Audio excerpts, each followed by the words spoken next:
Vamos abrir nossas Bíblias na primeira epístola de João, capítulo 2. Primeira epístola de João, capítulo 2. Nós vamos ler aí os dois primeiros versículos. 1 João, capítulo 2, os versículos 1 e 2, para você não confundir o Evangelho segundo João com essa epístola.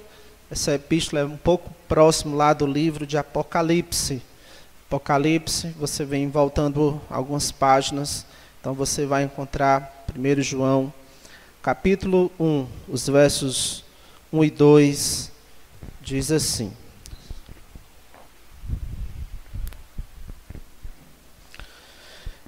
Filhinhos meus, estas coisas vos escrevo para que não pequeis. Se todavia alguém pecar, temos advogado junto ao Pai, Jesus Cristo, o justo. E ele é a propiciação pelos nossos pecados, e não somente pelos nossos próprios, mas ainda pelos do mundo inteiro. Vamos orar. Nosso Altíssimo Deus, Pai, com grande alegria, Senhor, nós podemos estar aqui e por meio desses cânticos lembramos, ó Deus, que nós estamos seguros nas Tuas mãos, que nós descansamos no Teu poder, que nós somos alcançados por Teu amor, por Tua graça, que o Senhor, ó Deus, tem nos concedido por Tua graça vitória sobre as nossas lutas.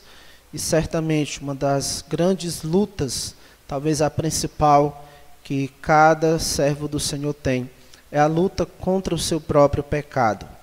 E nós somos gratos, ó Deus, pela Tua palavra. O Senhor não nos deixou sem instrução, o Senhor não nos deixou desamparados, além da assistência que o Senhor nos dá pela habitação do Teu Espírito, além dos irmãos em Cristo que o Senhor nos dá, para que venha nos encorajar, nos exortar. O Senhor tem nos dado a Tua palavra, que tem sido, ó Deus, o nosso manual de vida como servos do Senhor. Peço a Deus que o Senhor nos ajude a amarmos a Tua palavra, a nos apegarmos a ela, a lermos Tua palavra diariamente, para aprendermos a temer a Ti e guardarmos no coração a Tua palavra, ó Deus, para sermos vitoriosos nessa luta contra o pecado. Ajude-nos a guardar a Tua palavra em nosso coração para não pecarmos contra Ti. Nos encoraja, ó Deus, nesse sentido esta noite. É a minha petição em nome de Cristo. Amém. Esse livro, a primeira epístola do apóstolo João, esse livro coloca o nosso coração diante de testes, diante de provas, para examinar se a fé que confessamos ter em Jesus Cristo é real. Será que quando eu digo eu creio em Jesus, eu sou crente em Jesus, eu sou um salvo, eu tenho certeza da minha salvação, será que essas declarações correspondem com a realidade? Quando eu digo eu sou um crente, eu sou um discípulo de Jesus Cristo, será que isso é real na minha vida? Como nós podemos saber? Esse livro, 1 João, ele examina essa nossa confissão de fé, melhor dizendo, examina o nosso coração, para podermos entender e discernir se a fé que confessamos ter é real. Como nós já vimos em outro momento, não basta dizer eu sou um salvo, eu creio em Jesus, isso já não faz de nós por si só salvos, caminhantes em direção à vida eterna. É preciso nos assegurarmos se realmente estamos andando no caminho que leva à eternidade com Deus. Então a palavra de Deus, aqui nessa primeira epístola de João, funciona como uma espada de dois gumes que penetra no nosso coração e é capaz de abrir o nosso coração e dividir ele em toda parte. Esse livro nos ajuda a examinar o nosso coração, podermos olhar com clareza para o nosso coração e vermos se o nosso coração está mesmo bombeando o sangue de um verdadeiro cristão. Esse livro ele nos ajuda a detectar se no nosso sangue espiritual se existem os anticorpos da doutrina bíblica. Ele nos ajuda a detectar se o que faz o nosso coração pulsar, me refiro em termos espirituais, se o que faz o nosso coração pulsar é o compromisso, o desejo por uma vida santa. Também esse livro nos ajuda a detectar se o nosso coração ama de verdade a quem Deus ama, se o nosso coração ama de verdade os filhos de Deus.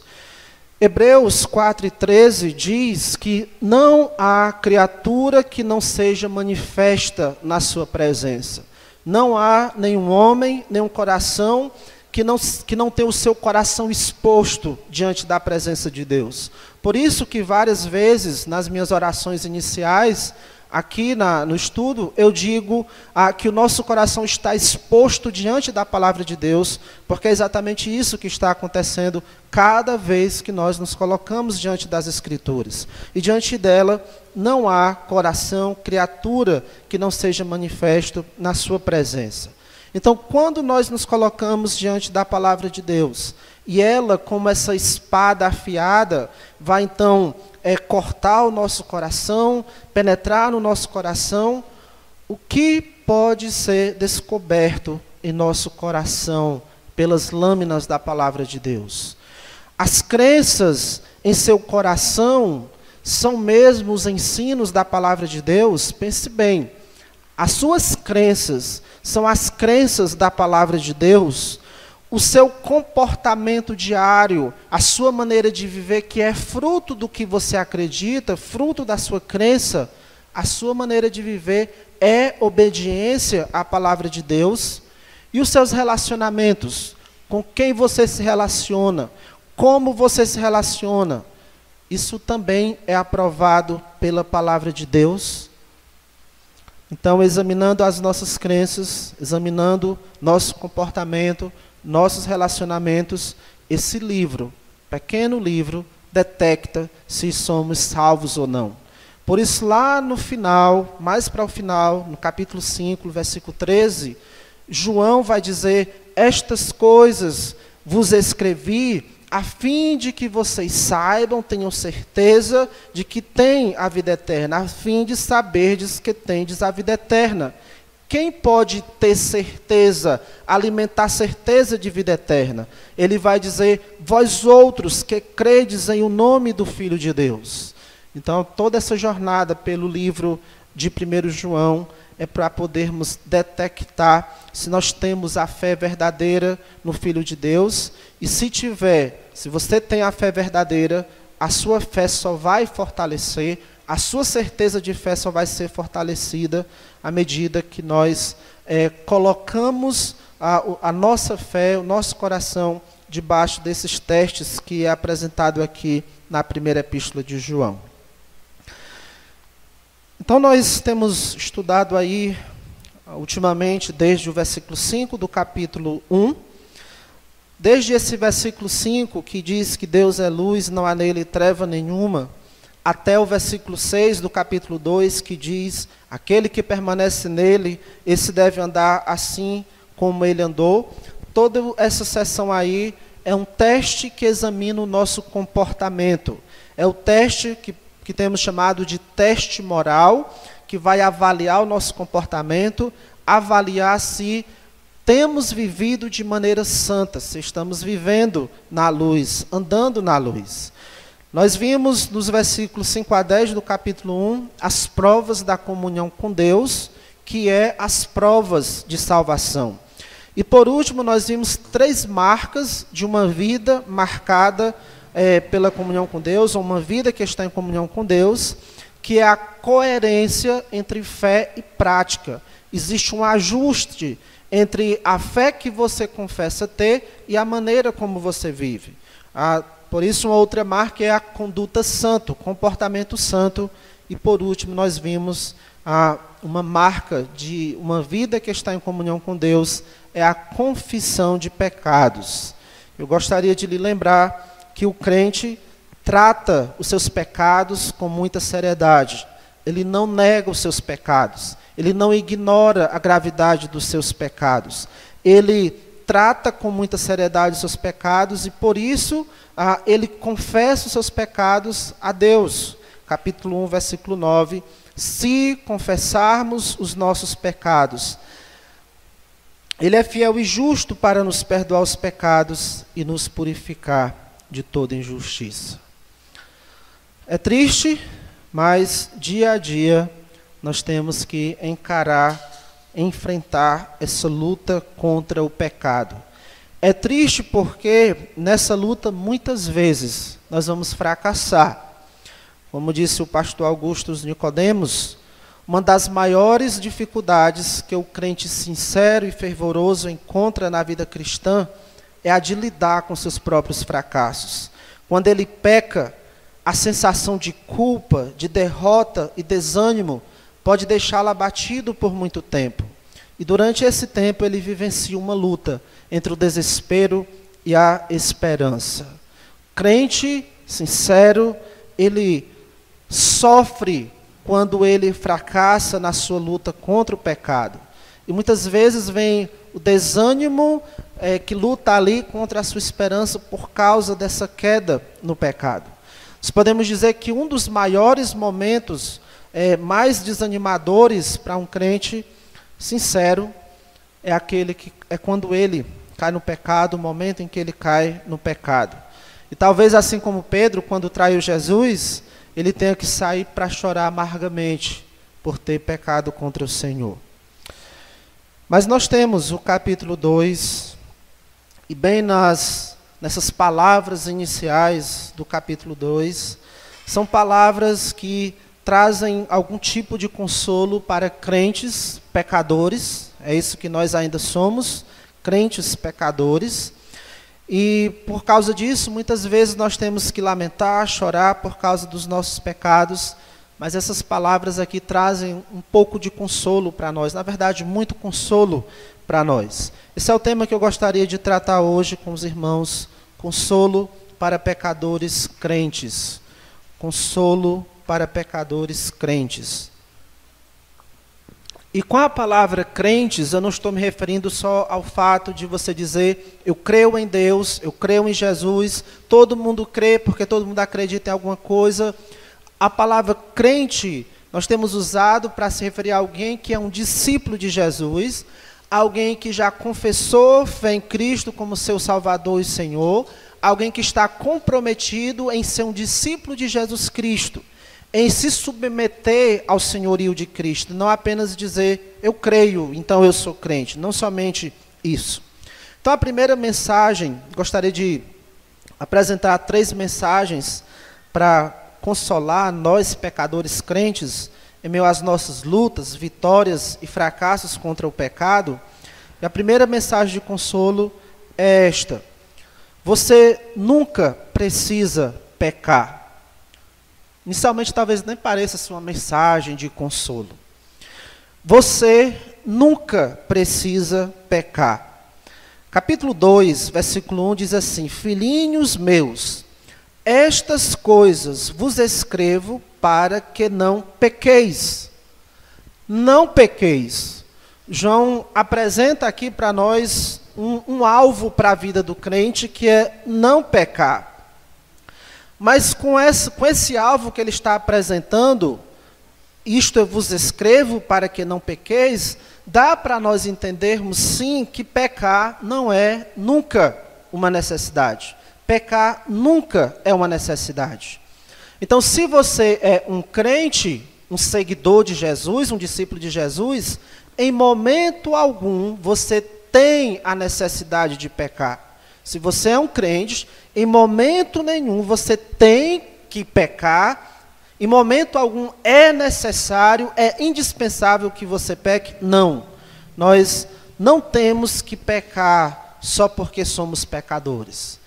Como assim não temos que pecar, mas nós não somos pecadores? Sim, somos pecadores, mas nós não temos que pecar, não somos obrigados a pecar só porque nós somos pecadores. Há muitas coisas que você tem capacidade para fazer, mas você não vai fazer só porque você tem capacidade.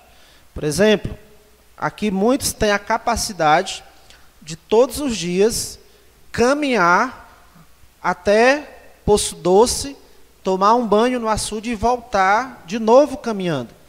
Muitos têm essa capacidade, mas não vão fazer. Por quê? Não tem necessidade. Muitos aqui teriam a capacidade de passar 1 hora, todo dia tirar 1 hora para ficar em pé no canto do muro da sua casa. Mas não vai fazer. Por quê? Não tem necessidade. Estou citando aqui exemplos absurdos, porque é isso que pecar é, um absurdo. Nós não temos a nós temos a capacidade de mentir, mas nunca é necessário mentir. Nós temos a capacidade para mentir, mas nunca é necessário mentir. Qualquer pecado, por mais insignificante que pareça, não é necessário. Ou mesmo que uma situação faça parecer que seria melhor pecar por causa dos benefícios, dos prejuízos que poderiam ser evitados, quando bem avaliadas essas situações, a gente vai ver que teria um outro caminho. Pecar não era a primeira opção, pecar na verdade não era necessário. Nós temos alguns exemplos bíblicos. Adão e Eva, eles não tinham necessidade de desobedecer a Deus para eles se tornarem conhecedores do bem e do mal. Caim não tinha necessidade de matar seu irmão para não ter ali alguém para competir na adoração a Deus com ele. Jacó não tinha necessidade de enganar o seu pai para poder receber a bênção. Ananias e Safira, no Novo Testamento, não precisavam mentir para serem considerados pelos outros irmãos, não. E eles pecaram, talvez acreditando nas bênçãos que esse pecado iria trazer para eles, mas o fato é que o pecado nunca traz as bênçãos que promete. O pecado de Adão e Eva, por exemplo, trouxe morte para toda a humanidade. O pecado de Caim fez dele um alvo da ira de Deus. O pecado de Jacó trouxe a inimizade do seu irmão e uma vida em que muitas vezes ele foi enganado. A mentira de Ananias e Safira resultou na morte súbita deles. Irmãos, se nós pudéssemos entender que todo pecado merece o maior sofrimento no quinto dos infernos, nós iríamos nos sentir consolados em saber, pecar não é uma necessidade, não temos que pecar. E aqui a gente precisa ter muito cuidado, aqui na primeira epístola de João, para a gente não fazer aqui a matemática errada. Nós passamos no capítulo 1, versículo 9, lá diz, se confessarmos os nossos pecados, Ele é fiel e justo para nos perdoar os pecados e nos purificar de toda injustiça. Então alguém poderia pensar, então quanto mais eu pecar, mais Deus vai me perdoar. É só eu confessar. Mais ou menos como aquele camarada lá de Romanos 5, 6, que diz, então quer dizer que se eu pecar, a graça de Deus vai ser mais. Então, vamos pecar ainda mais, para a graça de Deus ser muito mais. E Paulo diz, de modo nenhum. Maldito esse pensamento. Não, a ideia aqui de que Deus vai perdoar os nossos pecados, não é um abrir de portas para que a gente se renda ao pecado. E não esqueça que, de tudo que nós vimos semana passada, sobre arrependimento, desejo de mudança, que são as coisas que acompanham a verdadeira confissão de pecado. Então João aqui ele escreve sobre a confissão de pecados, não como uma licença para pecarmos mais. O perdão de Deus não é isso, não é o encorajamento para deitarmos e rolarmos com o pecado, não é. O perdão de Deus não é motivo para voltarmos ao próprio vômito, é exatamente o contrário. Estas coisas, diz aí no versículo 1, vos escrevo para que não pequeis. Ele tinha acabado de falar sobre a confissão de pecados e ele está dizendo, eu escrevo essas coisas para que vocês não pequem. Devemos confessar o nosso pecado exatamente para termos a meta de não pecar. E além disso, pecar não é uma necessidade, não é.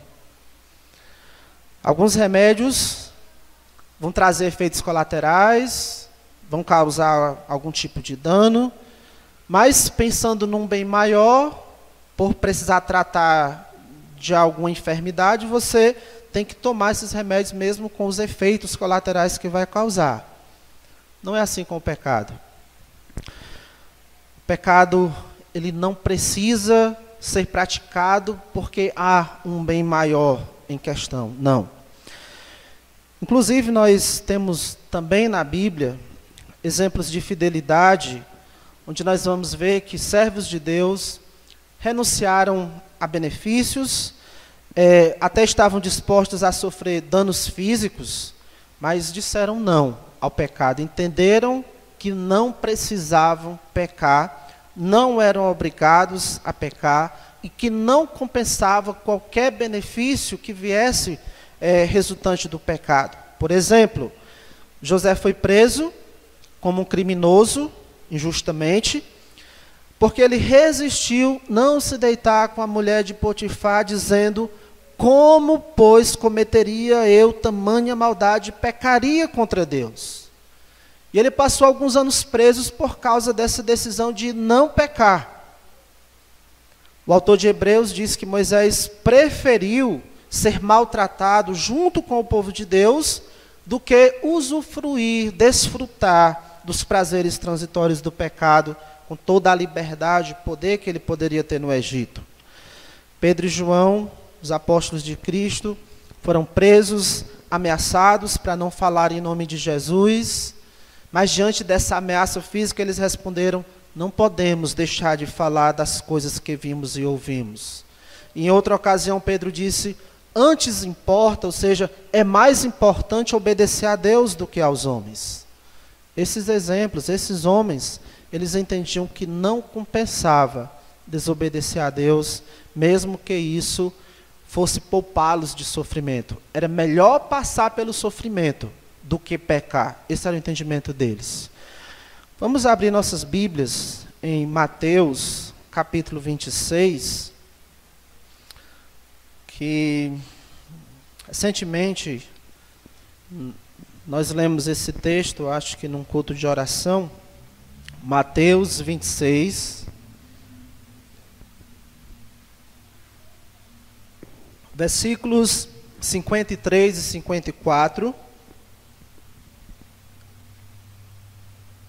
diz assim: acaso pensas, se eu quero Jesus Cristo, quando estava lá no jardim, chegou pessoas para o prenderem, e um dos discípulos tomou ali a espada e cortou a orelha de um dos soldados. Então Jesus disse que ele guardasse a espada, e Jesus disse então no versículo 53, acaso pensas que não posso rogar a meu Pai, e ele me mandaria neste momento mais de 12 legiões de anjos? E essa pergunta que Jesus faz para o seu discípulo é afirmando que, se eu quiser, eu rogo a meu Pai, e ele me mandaria neste momento mais de 12 legiões de anjos. Por que Jesus não fez isso, orar para que Deus mandasse anjos que iriam protegê-lo? Versículo 54. Como, pois, se cumpririam as Escrituras, segundo as quais assim deve suceder? Jesus não iria orar por libertação daquela dificuldade, porque ele, em obediência à palavra de Deus, teria que enfrentar aquela dificuldade. Então a lição para nós aqui, desse exemplo de Jesus, é que obedecer à palavra de Deus é mais importante do que livrar-se do sofrimento. Obedecer à palavra de Deus é mais importante do que livrar-se do sofrimento. Ou seja, não pecar, não desobedecer a Deus, é mais importante do que livrar-se do sofrimento. Você está entendendo? Pecar não é uma necessidade. Se para obter qualquer benefício, se para se livrar de alguma dificuldade, você precisar pecar, é melhor você perder o benefício. É melhor você sofrer a dificuldade do que seguir por esse caminho do pecado. Irmãos, isso é um consolo para nós. Não precisamos pecar, não temos a necessidade de pecar. Estas coisas, João disse, vos escrevo para que não pequeis. Jesus curou lá o paralítico em João 5, e depois Jesus disse para ele, não peques mais. Lá em João 8 fala de uma mulher adúltera que Jesus a perdoou, e ele disse, vai e não peques mais. O perdão de Deus é essa motivação para termos como meta não pecarmos. Aqui sim está uma meta para, se atingirmos a meta, dobrarmos a meta, triplicarmos a meta, quadruplicarmos a meta. Não peques mais. Nós podemos ter esse alvo. Por quê? Porque pecar não é uma necessidade. Deixe-me, então, trazer a segunda mensagem de consolo para nós, pecadores crentes. A segunda mensagem de consolo é: pecar não será o normal na sua vida. Você, que é um discípulo de Jesus Cristo, que já confiou em Cristo como seu Salvador, pecar não será o normal na sua vida. A luta contra o pecado está aí, mas você pode se alegrar em saber que pecar não será o normal na sua vida. No versículo 1, lá de 1 João 2, voltando para lá, filhinhos meus, estas coisas vos escrevo para que não pequeis. Se, todavia, alguém pecar, tudo bem, nós vamos ter como meta não pecarmos. Isso não significa que desse lado aqui da vida, nós vamos chegar a um estágio espiritual em que não pecamos mais, embora seja essa a nossa meta, não significa que desse lado da vida nós vamos atingir essa meta.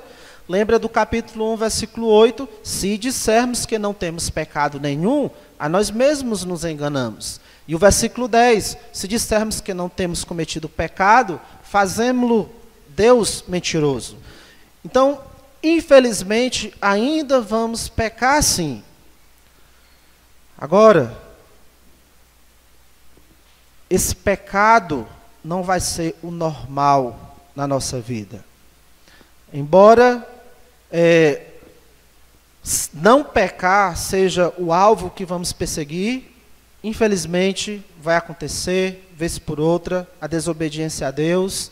Enquanto caminhamos aí no caminho da santidade, ainda tropeçamos em alguma pedra de pecado e caímos, mas a palavra de consolo aqui, para você que é crente, é que, embora o pecado ainda esteja presente na sua vida, não será o normal da sua vida. Estas coisas vos escrevo para que não pequeis. Se alguém pecar, percebeu essa palavrinha aí? Se acontecer de alguém pecar. A ideia aqui é que sim, pecar ainda é uma possibilidade, é algo que pode acontecer e vai acontecer, mas o pecado não será o normal da sua vida. O pecado na vida do crente seria mais parecido, veja, eu estou dizendo parecido, com um acidente, do que com uma situação que é normal. O normal seria, na vida do crente, o não pecar. Agora, você sofre acidente, mas você não se levanta de um acidente, se joga em outro o tempo todo. Não é isso que acontece. O tempo todo você não está sofrendo acidentes. Mas eu não estou dizendo que o pecado é algo acidental na nossa vida. Quando pecamos é porque queremos. É porque decidimos. Então há um planejamento, uma intencionalidade, quando enfim vamos lá e comemos da árvore que Deus disse para nós não comermos. Mas, assim como você não está o tempo todo se acidentando, o crente não está o tempo todo intencionalmente pecando. O pecado não é o normal na vida do crente, no sentido de que essa não é a sua marca principal. O normal na sua vida é a busca pela santidade. O normal na sua vida é a luta para não pecar. O pecado na vida do crente o pecado na vida do crente não é como aquele brinco, ou como aquela aliança que você coloca para ornamentar o seu corpo, é mais como um espinho que incomoda, causa dor, e você luta para removê-lo. Está ali presente, mas você está lutando para remover esse pecado. Aqui, irmãos, o consolo é que o crente, felizmente, ele pode levar uma vida em que fazer a vontade de Deus é a coisa predominante. O crente, mesmo com a presença do pecado, ele pode levar uma vida em que fazer a vontade de Deus é o que é normal para ele, é o que está mais presente na sua vida. Sim, o pecado ainda existe, mas não é o normal. O pecado é a coisa estranha na vida do crente. Nós dizemos que o ser humano se acostuma com tudo, né?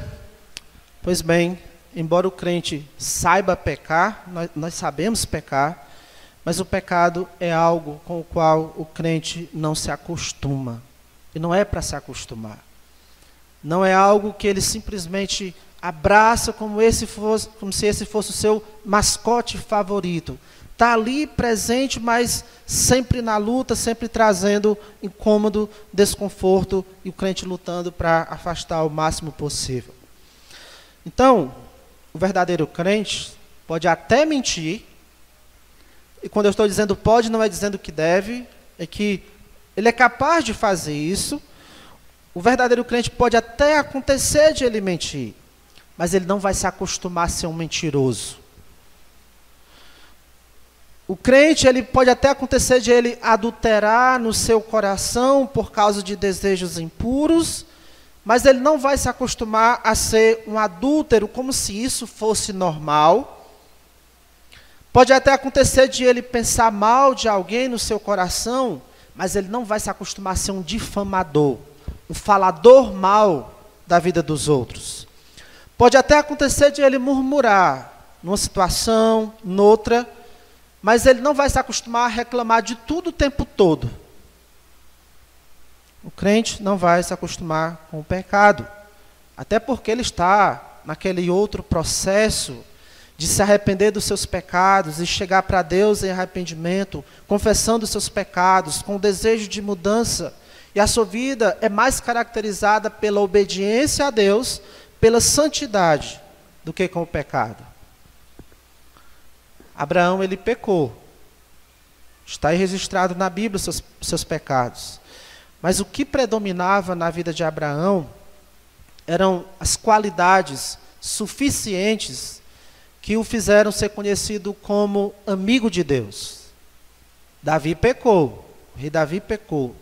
Pecados aos nossos olhos terríveis.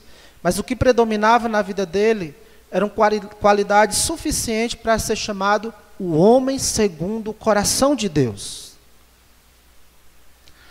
A gente vai encontrar espinhos e ervas daninhas de pecado na vida do crente, mas o tempo todo esse crente está aparando e arrancando essas plantas de pecado, e o que se sobressai no jardim da vida de um crente são as flores, os frutos da santidade. É isso.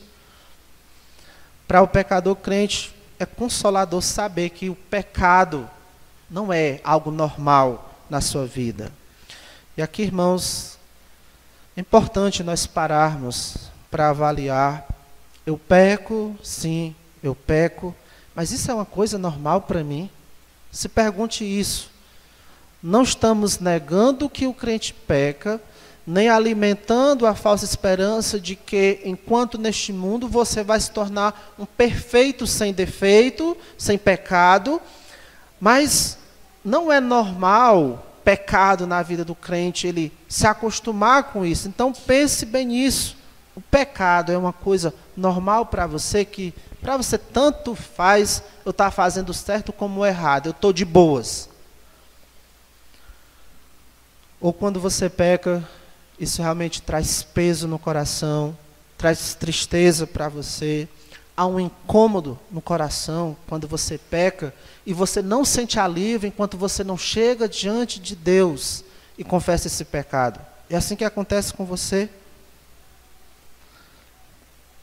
Se pecar é uma coisa normal para você, Se pecar não lhe incomoda, então pense 2 vezes antes de você dizer que é crente.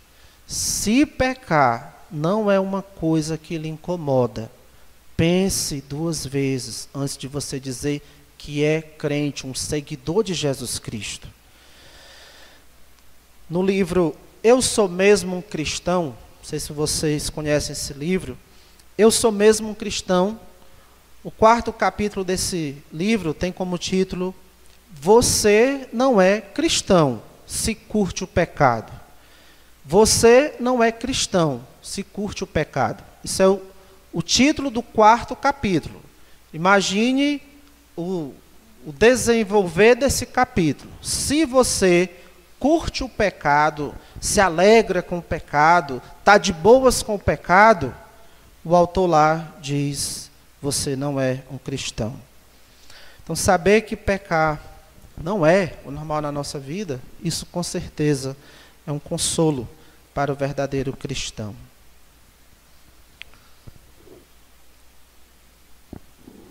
Terceira mensagem de consolo para nós, pecadores crentes. Se você pecar, lembra que, infelizmente, ainda vamos pecar. Se você pecar, tem Jesus na causa. Se você é um crente em Jesus Cristo, quando você pecar, tem Jesus na causa. Olha aí, vou reler o versículo 1. Filhinhos meus, estas coisas vos escrevo para que não pequeis. Se todavia alguém pecar, temos advogado junto ao Pai, Jesus Cristo, o justo. Se todavia alguém pecar, temos advogado junto ao Pai, Jesus Cristo, o justo. Quando nós pecamos, tem Jesus na causa, temos Jesus na causa. E essa palavra advogado aí é muito importante, usada aí para se referir a Jesus Cristo. Temos advogado junto ao Pai, Jesus Cristo, o justo. Essa palavra aqui na nossa Bíblia como advogado, é uma palavra que significa, do termo grego, aquele chamado para estar ao lado.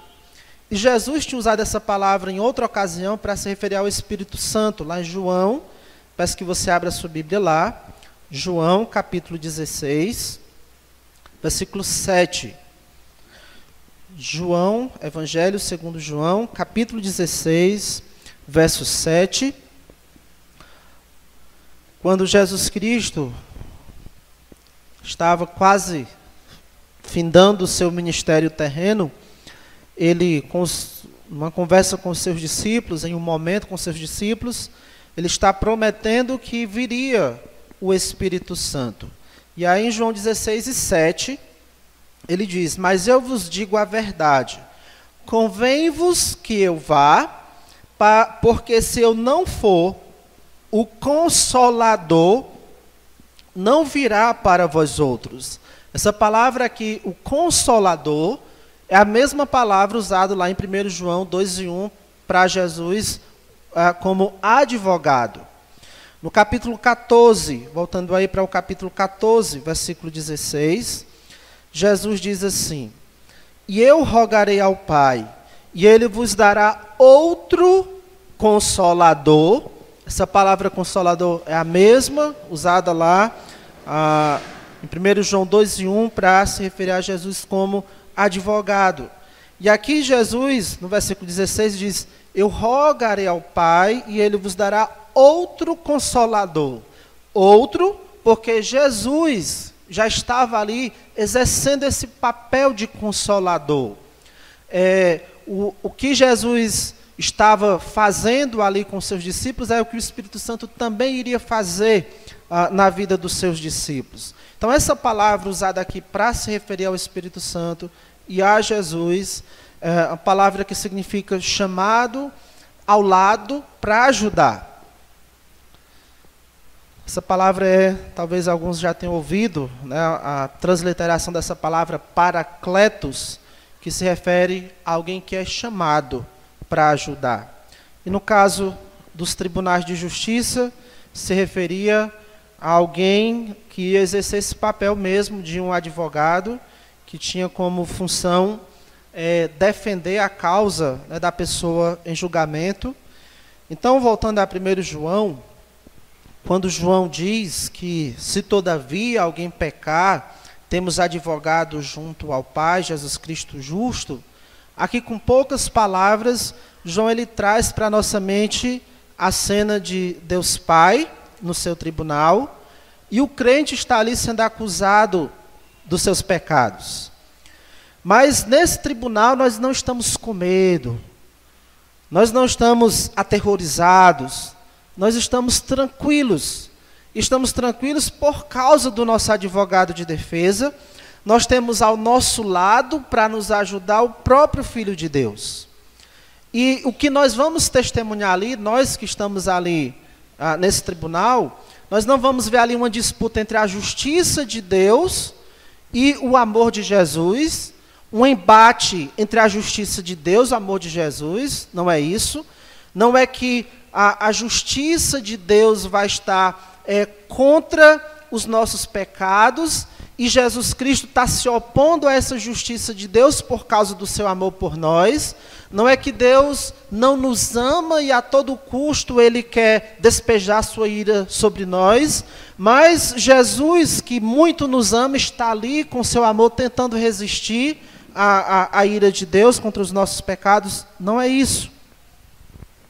Não é isso que nós vamos testemunhar ali. Jesus Cristo, Ele é um advogado justo. Se todavia alguém pecar, temos advogado junto ao Pai, Jesus Cristo, o justo. Então o que realmente vai acontecer ali é que quando nós formos tratar nosso pecado com Deus, por meio da confissão, nós estamos diante de um Deus justo. E o advogado que está ao nosso lado também é justo. Então, nesse momento aqui, o que vai reinar é a justiça. Agora, justiça não significa ausência de amor. A justiça age com amor. Essas duas coisas estão presentes aqui, justiça e amor. Final do versículo 1. Se, todavia, alguém pecar, temos advogado junto ao Pai, Jesus Cristo justo, e Ele é a propiciação pelos nossos pecados. Ele é a propiciação pelos nossos pecados. Isso nos leva ao Antigo Testamento. Lá, animais eram sacrificados e o sangue desses animais eram derramado como pagamento pelo pecado. O sangue desses animais era derramado no lugar do sangue do pecador e estava sendo derramado para que a justa ira de Deus contra o pecador fosse satisfeita.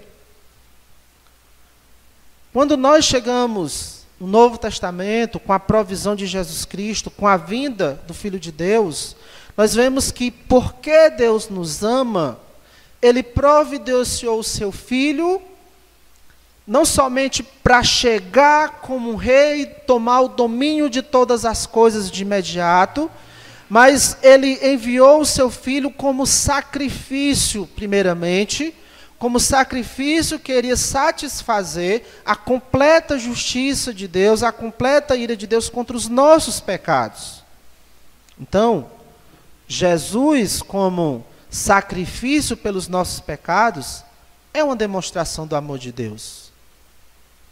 Jesus como sacrifício pelos nossos pecados também é uma demonstração da justiça de Deus. Lá na cruz, justiça e amor se beijam. O amor de Deus está sendo demonstrado porque Ele deu seu Filho para morrer por nós. E a justiça de Deus está sendo demonstrada ali na cruz porque Ele está punindo os nossos pecados no seu Filho Jesus. Entenderam? Lá está acontecendo a justiça de Deus e lá está acontecendo o amor de Deus.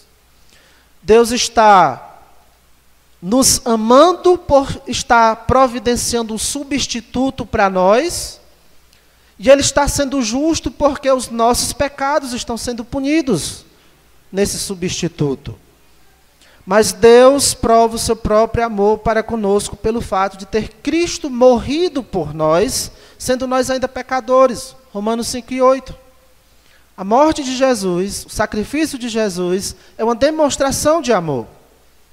Mas também 1 Pedro 2:24 diz, carregando Ele mesmo em seu corpo, sobre o madeiro, os nossos pecados.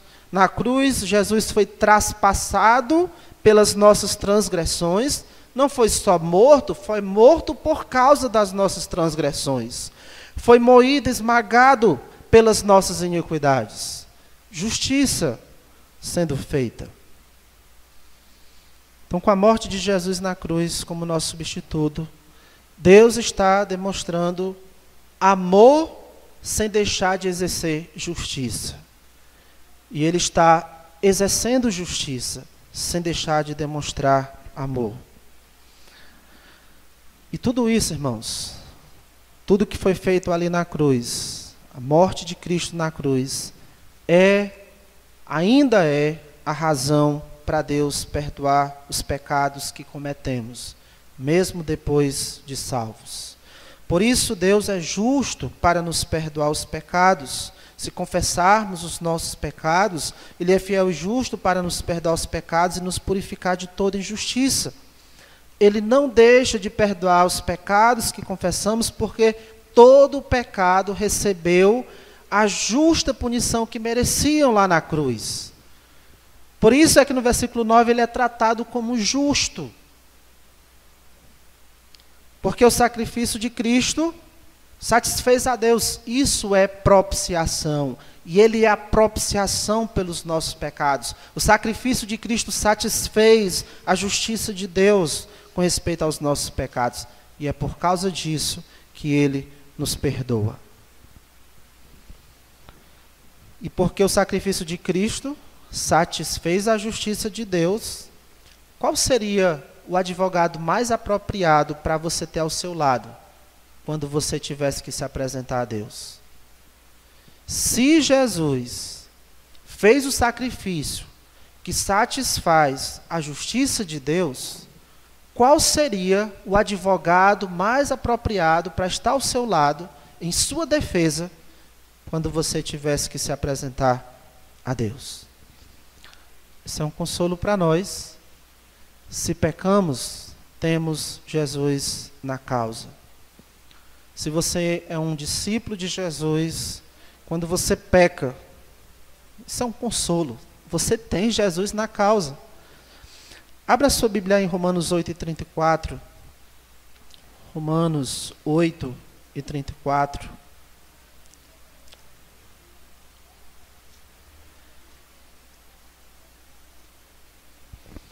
Diz assim: quem os condenará? Aqueles que Deus justifica pela fé em Cristo. Quem vai se atrever a condenar essas pessoas? É Cristo Jesus quem morreu, ou antes quem ressuscitou, o qual está à direita de Deus e também intercede por nós. Vê o que Cristo está fazendo agora? Ele ressuscitou, foi para estar à destra de Deus. E o que é que ele tem feito agora lá? Ele está intercedendo por nós. Hebreus 7:25 diz: por isso também pode salvar totalmente os que por ele se chegam a Deus, vivendo sempre a interceder por eles. Fazendo o que diz lá em 1 João 2:1. Ele está exercendo o trabalho de advogado, intercedendo por nós. Então a questão aqui que a gente precisa se questionar é: eu tenho Jesus como meu advogado de verdade? Você tem Jesus como seu advogado? Escute, os únicos clientes que Jesus aceita e representa são aqueles que confiaram nele como Salvador e Senhor. Não tem nenhum valor que você possa acumular para contratar Jesus para ser o seu advogado.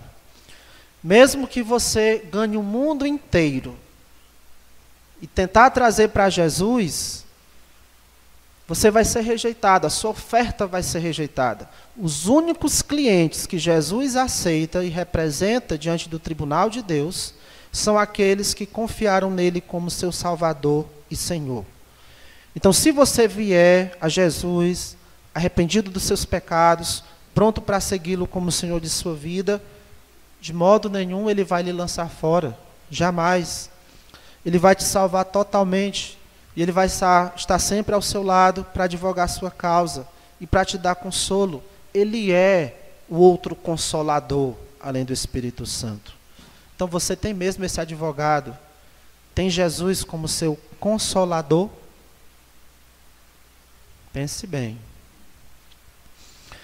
Para nós concluirmos, só revisar aqui rapidamente, na sua luta contra o pecado, lembre dessas 3 mensagens. Você nunca precisa pecar. Pecar nunca é uma necessidade. E pecar não será o normal na sua vida. Se acontecer de você pecar, e vai acontecer, graças a Deus, temos Jesus na causa.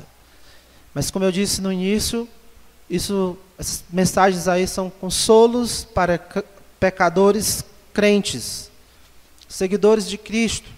Mas pode ser que você ainda não é um crente.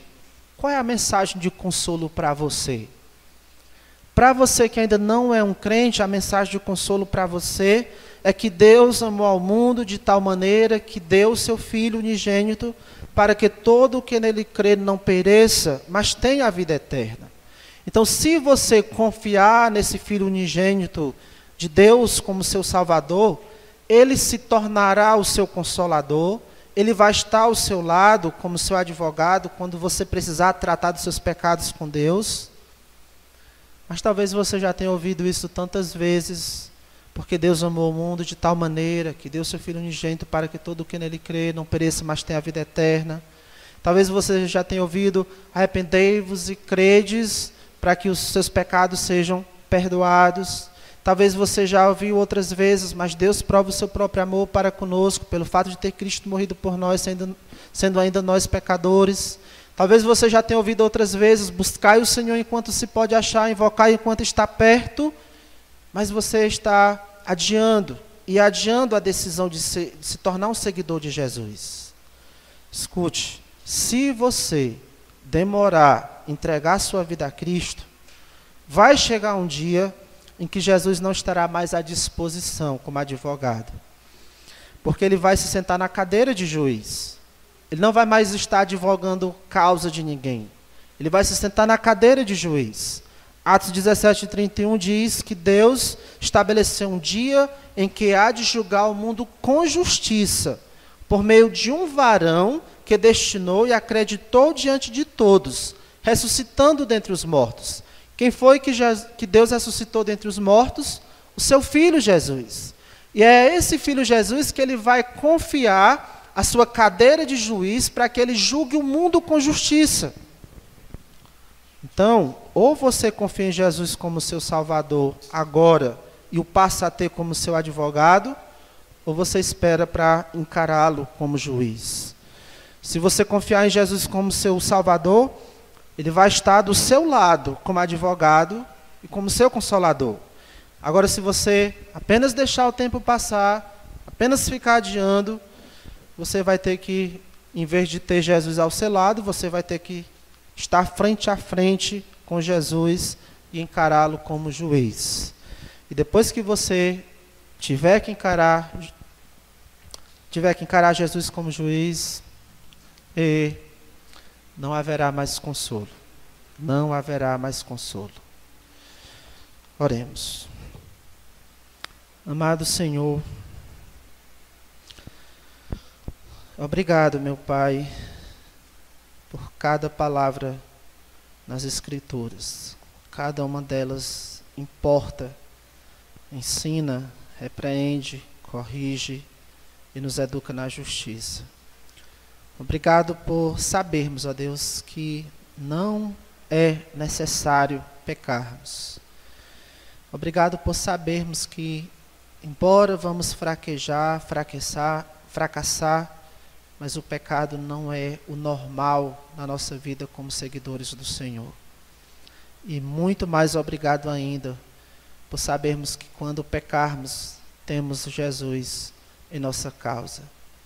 E eu te rogo, Pai, em favor daqueles que ainda não puderam ser consolados com estas palavras, para que eles, ó Deus, se movam quanto antes para receber o consolo que o Senhor oferece àqueles que se arrependerem dos seus pecados e confiarem em Jesus como Salvador.